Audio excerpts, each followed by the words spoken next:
नमस्कार, आपके साथ में विजेंद्र सोलंकी और आप देख रहे हैं जवाब तो देना पड़ेगा। शनिवार रविवार को छुट्टी, सोमवार मंगलवार को हड़ताल, यानी 4 दिन सरकारी बैंक बंद रहे, कामकाज ठप रहा।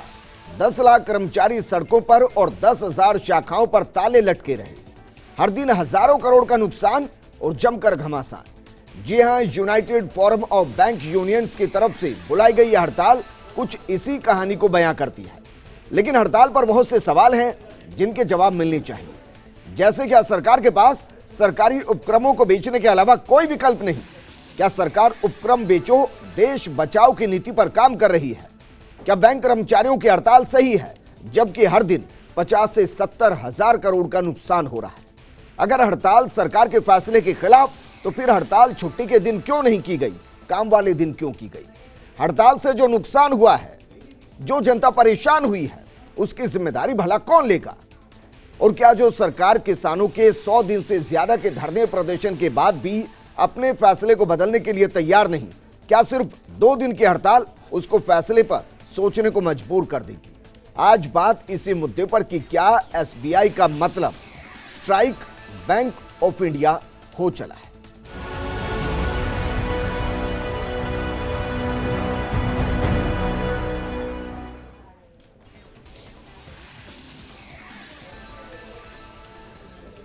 धरना प्रदर्शन यकीनन अधिकार है, लेकिन क्या यह अधिकार किसी अन्य के अधिकारों के हनन को कर सकता है? सवाल यह भी है कि सरकार की निजीकरण की नीति क्या देश को निजी हाथों की तरफ धकेल रही है? इस मुद्दे पर बात करने के लिए बेहद खास पैनल हमारे साथ मौजूद है। हमारे साथ मौजूद है संजीव गुप्ता जी, सेक्रेटरी हैं ऑल इंडिया बैंक।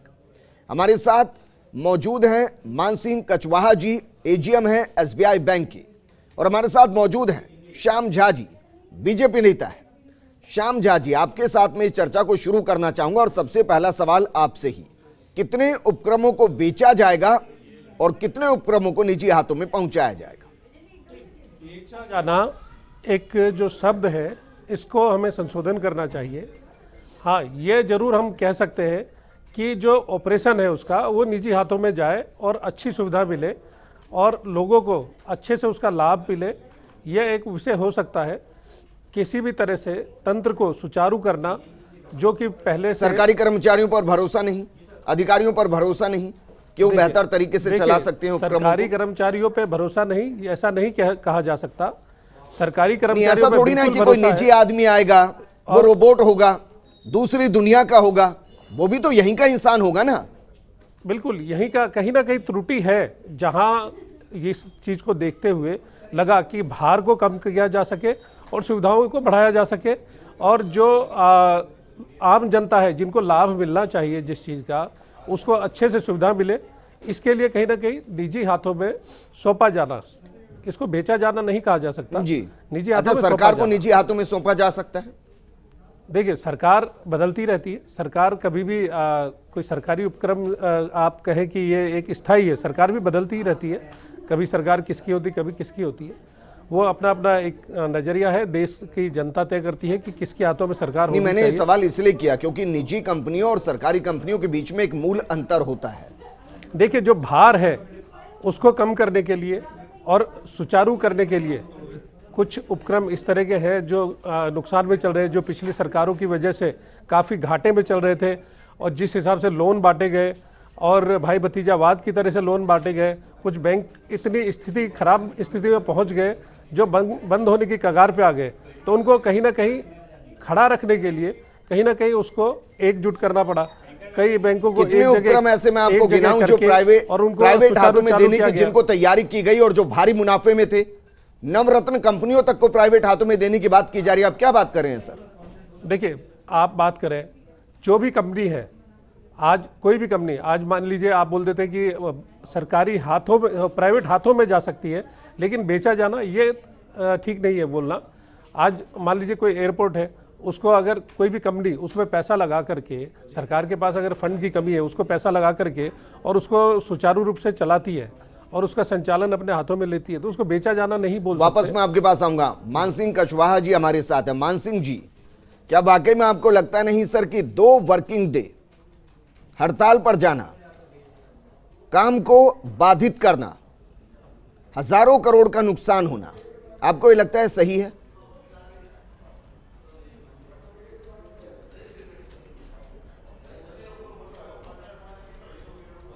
सर ऐसा है कि जब देश आज़ाद हुआ था तभी जो पब्लिक सेक्टर में ना तो बैंक हुआ करते थे न कोई पब्लिक सेक्टर अंडरटेकिंग हुआ करते थे।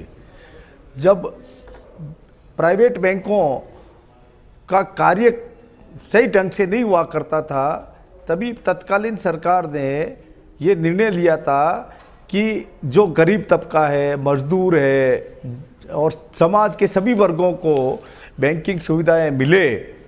और ये सोचकर जो संविधान का मूल मंत्र है कि to the people, for the people, by the people, ये कंसेप्ट को लेकर उस समय सरकार ने इन बैंकों का राष्ट्रीयकरण किया था। जी, जहाँ तक नुकसान की बात है, ये तत्कालीन नुकसान की भरपाई जब जनता बाद में देखेगी कि जो प्राइवेट्स बैंक है उनका पैसा उस समय जब फेल हो जाएगा तो उसकी भरपाई कौन करेगा। मान सिंह कछवाहा जी, देखिए मेरा सवाल, मूल सवाल दरअसल आपसे यह है कि जो प्रदर्शन होगा, जो विरोध होगा, वो तो सरकार की नीति के खिलाफ होगा। सरकार की नीति के खिलाफ होगा ना सर, बैंकों के अंदर के काम को लेकर तो नहीं होगा। तो आप ये छुट्टी वाले दिन भी कर सकते थे, आप इसको 5 बजे के बाद भी कर सकते थे। मेरा मूल सवाल यह है कि जब सरकार की नीति के खिलाफ आप धरना प्रदर्शन कर रहे हैं तो जो लाइन आपने कही, फॉर द पीपल, विरोध by the people, to the people, तो जनता का ध्यान रखा कहां गया है?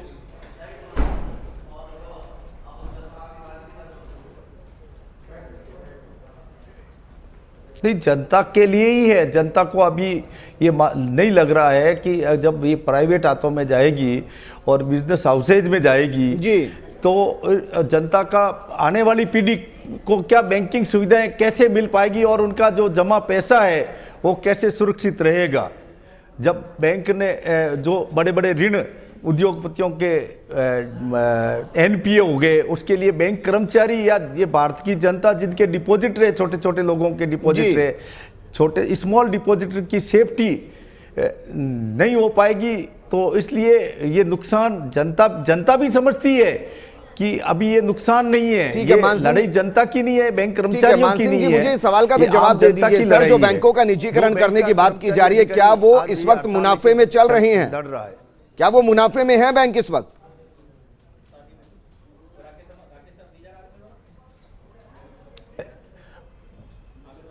जो बैंक के आज की तारीख में रिजर्व बैंक का प्रोटेक्टिव एक्शन पीसीए लगा दिया जाता है, उनको बिजनेस करने से रोक दिया जाता है एनपीए होने की वजह से। सारी बैंकें आज की तारीख में ऑपरेटिंग प्रॉफिट में हैं, जो इंटरनेशनल नॉर्म्स एनपीए के हैं उनकी वजह से बैंकों का घाटा बताया जाता है जी। अदरवाइज सारी बैंकें प्रॉफिट में हैं और गवर्नमेंट को जो अपना डिसइन्वेस्टमेंट का टारगेट पूरा करना है, उस डिसइन्वेस्टमेंट के टारगेट को पूरा करने के लिए एक बैंकिंग सेक्टर ही उनको जो लगा, जो उसके अच्छे ग्राहक मिल सकते हैं जी। जबकि भारत की जनता 139 करोड़ जनता के लिए जो खाते खोले हैं, ये नेशनलाइज बैंकों ने ही खोले जनधन में, जो ग्रीनिच बुक ऑफ वर्ल्ड्स में नाम गया है जी इंडिया की बैंकिंग का, तो ये नेशनलाइज बैंकों के जरिए ही हुआ है, न कि कोई प्राइवेट बैंकों ने किया है। तो आम जनता तक बैंकिंग सुविधाओं को पहुंचाने का काम नेशनलाइज बैंक ही कर रहे हैं। जो सरकार की सारी योजनाएं लागू करने का काम आम जनता के लिए नेशनलाइज बैंक ही कर रहे हैं। पास लौटूंगा तो संजीव जी, सर बीजेपी नेता को सुनेंगे तो कहेंगे कि जनता को बेहतर सुविधाएं मिले इसलिए ऐसा किया जा रहा है। बैंक ऑफिसर को सुनेंगे तो वो कहेंगे कि जनता को बेहतर सुविधाएं मिले इसलिए निजीकरण की तरफ नहीं जाना चाहिए। दोनों नाम जनता का ले रहे हैं, लेकिन यह भी सच है कि 2 दिन जनता ही परेशान हो रही है। नहीं, जनता की जो परेशानी है उसके लिए हमें बहुत खेद है, लेकिन ये हम जनता की बेहतरी के लिए ही कर रहे हैं। मैं यहाँ बीजेपी के जो हमारे नेता हैं उनको थोड़ा सा संशोधित करना चाहूँगा कि इन्होंने कहा प्राइवेट हाथों में दे देंगे हम, तो क्या निजी हाथों में देने से प्रोडक्टिविटी बढ़ जाएगी? निजी हाथों में यदि देने से चीज़ें अच्छी होती तो जो प्राइवेट सेक्टर में, कॉरपोरेट सेक्टर में निजी क्षेत्र के लोन खराब हुए हैं, एनपीए हुए हैं, वो नहीं होते। वो निश्चित रूप से ये शो करता है कि प्राइवेट में देने से किसी प्रकार का कोई लाभ नहीं होगा। और निजीकरण करने से जो आम जनता है उस तक जो बैंकों की पहुंच थी वो खत्म हो जाएगी। आम आदमी निजी बैंक के अंदर घुस भी नहीं पाएगा। तो हमारा इसलिए आम जनता के फायदे के लिए ये विरोध है। ऐसा ये क्योंकि उनके अपने कायदे कानून हैं। मिनिमम बैलेंस सबसे पहला काम ले लें हम कि हम जो सेविंग खाते में रखते हैं मिनिमम बैलेंस, आज पब्लिक सेक्टर बैंक में किसी में ये नियम नहीं है, लेकिन प्राइवेट सेक्टर में आईडीबीआई बैंक ने हाल ही में 5,000 रुपये का मिनिमम का क्लॉज लगा दिया। तो ये अपने आप में एक शुरुआत है। ऐसे ही सर्विस चार्जेस, भांति भांति के सर्विस चार्जेस लगते हैं। आप देखें प्राइवेट सेक्टर में अगर आप ब्रांच में जाते हैं तो उसके भी चार्जेस हैं। तो इसलिए हम उसका विरोध कर रहे हैं।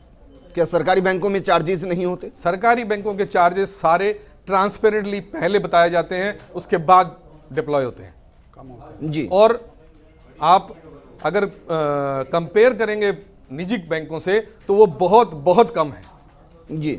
ब्याज दरें भी पब्लिक सेक्टर बैंक्स में बहुत कम है अपेक्षाकृत प्राइवेट सेक्टर बैंक। अच्छा सर, आपसे ही मैं जानना चाह रहा हूं क्योंकि आंकड़े तो अलग अलग हैं। जरा बताइए, 2 दिन बैंक का कामकाज ठप रहेगा, कितना नुकसान होगा? बैंक का कामकाज ठप होगा, निश्चित तौर पे नुकसान होगा। मैंने पहले ही भी कहा है कि राजस्थान में पर्टिकुलरली हमारा 10,000 करोड़ से ज्यादा का कारोबार प्रतिदिन नुकसान में आएगा। वो कारोबार नहीं हो पाएगा। उसके लिए हमें भी खेद है, हम भी नहीं चाहते कि किसी प्रकार का नुकसान हो, लेकिन हमें ये मजबूर किया गया है क्योंकि आज की जो बीजेपी सरकार है, भरपाई उसकी उससे होगी कि जो आज हम आंदोलन कर रहे हैं, जो निजीकरण में जाएगा, जब जनता का पैसा जो डूब जाएगा। आप देखें यस बैंक डूबने के कगार पे आया, किस बैंक ने उसको सहायता दी? स्टेट बैंक ऑफ इंडिया ने।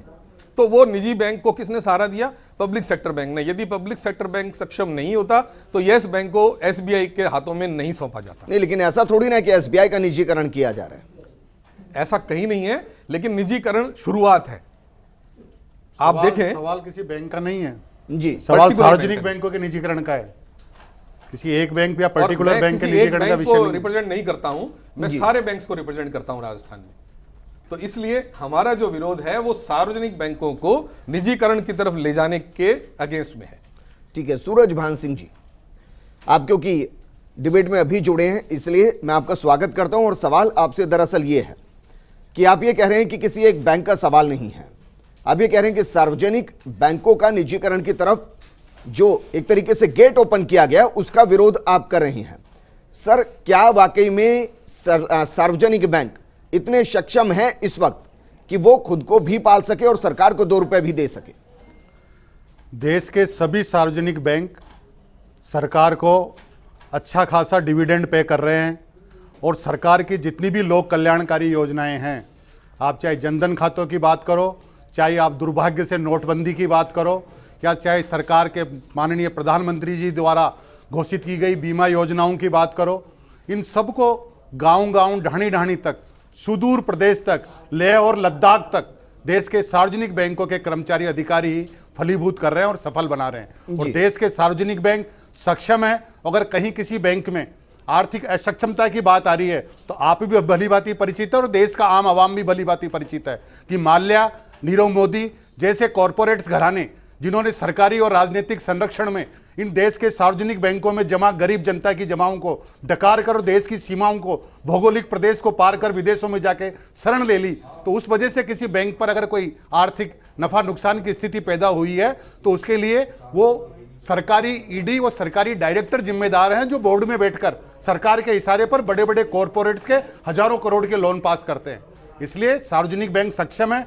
और आपने सक्षमता की बात करी तो मैं आपको याद दिलाना चाहता हूं कि देश के आजादी के बाद से आज तक निजी बैंक ही बंद हुए हैं और जितने भी निजी बैंक बंद हुए हैं वो सब सार्वजनिक बैंकों के अंदर समायोजित किए गए हैं। कोई भी सार्वजनिक बैंक बंद नहीं हुआ है। किसी भी सार्वजनिक बैंक को निजी बैंक में समायोजित करने की जरूरत नहीं पड़ी है। जैसा अभी हमारे साथी ने कहा कि यस बैंक को स्टेट बैंक ऑफ इंडिया के अंदर समायोजित किया गया, ग्लोबल ट्रस्ट बैंक को ओबीसी के अंदर समायोजित किया गया। और ये जब स्थितियां आर्थिक कमजोरी की बनी तो उसका कारण यह भी रहा कि yes bank, global trust bank जैसे निजी कमजोर बैंकों को, एनपीए वाले बैंकों को सार्वजनिक बैंकों में समायोजित किया गया तो उन बैंकों का एनपीए बढ़ गया। देश की बैंकिंग इंडस्ट्री में oriental bank of commerce 0 NPA वाला बैंक हुआ करता था।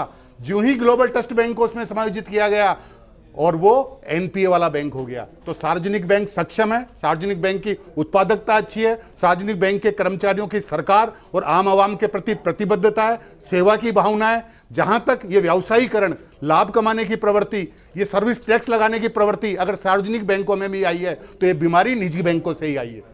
ये निजी बैंकों से ही बीमारी आई है। निजी बैंकों ने ही सार्वजनिक बैंकों के प्रबंधन को ये गंदगी सिखाई है और भारतीय रिजर्व बैंक ने निजी बैंकों को देखते हुए ये डायरेक्शन जारी किए हैं। तो हमारा कहना यह है कि इस देश के संविधान की मूल भावना में, इस देश के संविधान की प्रस्तावना में जब समाजवाद, मिश्रित अर्थव्यवस्था का बात है, जब लोक कल्याणकारी राज्य का सिद्धांत है, तो क्या सरकार का काम लोक कल्याण करना नहीं है?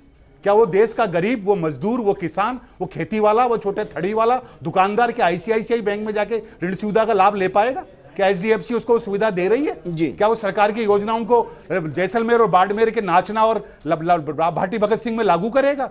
तो हमारा जो आंदोलन है, हमारी जो हड़ताल है, बैंक कर्मचारियों का वेतन बढ़ाने के लिए नहीं है, बैंक कर्मचारियों की सुविधाएं बढ़ाने के लिए नहीं है। हमारा कहना यह है कि देश के राष्ट्रीयकरण से पूर्व जो टाटा बिरला के बैंक थे जी, वो उदाहरण सबके सामने है कि किस तरह देश की आम आवाम इन बैंकिंग सुविधाओं से वंचित थी। और सरकारी रिकॉर्ड पर और योजना आयोग के तथ्यों पर रिकॉर्ड मौजूद है कि बैंकों का राष्ट्रीयकरण करने के बाद देश में हरित क्रांति आई, श्वेत क्रांति आई, औद्योगिक क्रांति आई, देश का आम आवाम बैंकिंगों से जुड़ा। आज बैंक के अंदर घुसता हुआ कर्मचारी, उसको आम जनता अपना बैंक महसूस करता है। निजी बैंकिंग घरानों को सार्वजनिक बैंकों को सौंपे जाने की क्या जरूरत है? मैं आपसे एक प्रश्न करता हूं, क्या अभी निजी बैंक कारोबार में नहीं है? अगर निजी बैंक कारोबार में है तो निजी बैंकों को लाइसेंस दीजिए ना, सार्वजनिक बैंकों को निजी बैंकों को दिए जाने की, निजी ग्रहणों को दिए जाने की जवाब दीजिए। मैं पूछना चाहूंगा कि अगर इतना सब कुछ है और सब कुछ इतना बढ़िया है तो निजी बैंकें क्यों फल फूल रही है? क्यों राजस्थान बैंक को बिकना पड़ा आईसीआईसीआई बैंक के हाथों? अगर सारी बैंकें आपकी जो सार्वजनिक बैंकें हैं प्रॉफिट में थी, राजस्थान बैंक को क्यों बिकना पड़ा? पंजाब नेशनल बैंक क्यों कंगाली की कगार पे आ गया? क्यों एक जगह क्लब करने की आवश्यकता पड़ी? पंजाब नेशनल बैंक को आप शेयर देखेंगे 34 रुपए का, आज एचडीएफसी बैंक का शेयर 1500-1600 रुपए पे रन करता है। क्या स्थिति, ऐसा क्यों? नहीं, देश शेयर मार्केट थोड़ी ना है श्याम जी। नहीं, मैं ये पूछना चाह रहा हूँ, शेयर मार्केट थोड़ी ना है। शेयर मार्केट चलता है विश्वास से। अगर किसी बैंक का शेयर बढ़ रहा है, शेयर मार्केट चलता है ऑपरेटर से, स्पेकुलेशन से, जनता का विश्वास है। इसका मतलब जनता का चलता विश्वास है। विजेंद्र जी, मैं आपको सही करना चाहूंगा, जनता का विश्वास जिस बैंक पे बढ़ता है उसका शेयर बढ़ता है। आपके प्रति जनता का विश्वास घटा है और इसका कारण केवल और केवल कर्मचारियों की उदासीनता, जो कि ग्राहकों के प्रति जो उदासीनता है, जिस वजह से जो वहाँ के ग्राहक है उनको जिस हे दृष्टि से देखा जाता है और जिस तरह से उनके साथ व्यवहार किया जाता है, यही एक कारण है जिस वजह से प्राइवेट बैंकें फली फूली। नहीं तो मैं आपको ध्यान दिलाना चाहता हूँ कि पूरे देश में, श्याम जी क्या कहना चाह रहे हैं? सारे सरकारी बैंकों को बंद करने की, सारे सरकारी बैंकों को बंद करने का इरादा आप ये कह रहे हैं? बिल्कुल नहीं, कहीं भी किसी भी बैंक को बंद करने का इरादा कहीं सरकार का नहीं है। मैं भाई साहब की सारे सरकारी बैंकों को निजी हाथों में सौंपने का इरादा है? बिल्कुल कतई नहीं है। मैं सूरज भान जी की बात को ठीक करना चाह रहा था। जो अगर आपके शरीर के किसी एक हिस्से में चोट लग गई है तो सर उसको दुरुस्त किया जाता है। सर मैं आपकी अगर कोई एक बैंक मैं आपकी बात लड़खड़ा रहा है तो उसको आप दुरुस्त करेंगे या दूसरों के हाथों में ही सौंप देंगे? जी, लेकिन अगर किसी शरीर के किसी अंग में कैंसर हो जाता है तो उस अंग को काटना ही बेहतर होता है, नहीं तो कैंसर पूरे शरीर में फैल जाता है। ये भी आपको ध्यान रखना चाहिए। तो उसको बंद कर दीजिए ना, निजी हाथों में क्यों दिया जा रहा है? अगर आपको ऐसा लग रहा है कि एक बैंक कैंसर हो गया सरकार के लिए, बंद कर दीजिए उसे। आप मुझे एक चीज बताएं, एसबीआई सरकार दे रही है प्राइवेट कंपनियों के हाथों में? नहीं दे रही है। क्यों? एसबीआई बैंक आज देश के लिए पूरे उदाहरण है, पूरे वर्ल्ड में। एसबीआई को छोड़ दीजिए ना, कितने उपक्रम गिनाऊं मैं? अभी तो आप कह रहे थे सार्वजनिक बैंकों की सेवाएं अच्छी नहीं है। एसबीआई भी सार्वजनिक बैंक है। मैं आपको नहीं, सूरज भान जी, मैं आपको बताना चाह रहा था किस तरह से आज फल फूल क्यों रहे। आप इस चीज का जवाब क्यों नहीं देते? आज अगर सरकारी बैंकों की सुविधाएं इतनी अच्छी है, लोन के लिए लोग क्यों प्राइवेट बैंक में जाना पसंद करते हैं? क्या लोग देना चाहते हैं ज्यादा ब्याज? हर आदमी चाहता है कि मुझे कम ब्याज में लोन मिले। आंकड़ों के साथ बात कीजिए, आंकड़ों के साथ बात कीजिए। जरा बताइए, आपके पास आंकड़ा है कि प्राइवेट सेक्टर से कितना लोन गया और सरकारी सेक्टर से कितना लोन गया? बिल्कुल, अगर आप आंकड़े उठा के देखिए, ज्यादातर होम लोन सरकारी बैंकों से निकलते हैं। 30% ज्यादातर होम लोन, मैं टोटल की बात कर रहा हूं, 30% ज्यादा जो लोन है प्राइवेट बैंकों से बांटे जा रहे हैं देश में। सरकारी बैंकों के लोन 30% कम है। ओवरऑल मानसिंह अगर कछवाहा लोन जी देखा जाए, जवाब देना चाहेंगे सर?